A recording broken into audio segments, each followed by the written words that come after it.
今天我集中回应网友们对上期视频的疑问。首先，如果大家对荣图仍有疑虑，可以亲自去查看俊辰在2025年11月13日发布的微博照片。事实上，国内早已有人发现俊辰照片眼睛中的荣图，但相关讨论的热度被迅速压制，几乎所有帖子在第一时间就被删除。这与当初9月份网友们发现朦胧荣图时的处理方式如出一辙。当大众开始讨论时，幕后操控者几乎已经完成了处理。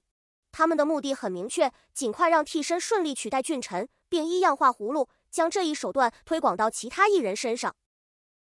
第二个问题是，我现在公开荣图信息，会不会给俊辰带来危险？在朦胧案引发国内严密封锁的形势下，俊辰在什么情况下会发布荣图？必然是在他已深知自己处境极度危险的时刻。事实上，这些荣图放大后并不隐秘，极易辨认。不到最后关头，他不会冒如此大的风险暴露自己。俊辰就是要让大家发现荣图并采取行动，这与朦胧在4月、5月发布荣图的情形完全一致。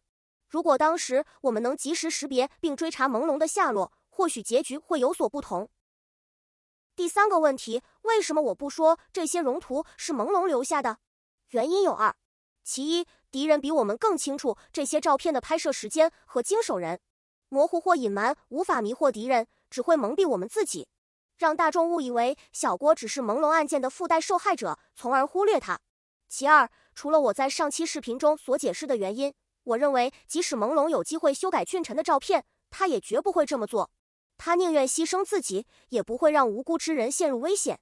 这一点从他始终保护亲友，直到最后都未曾透露自身真实遭遇的行为中可以看出。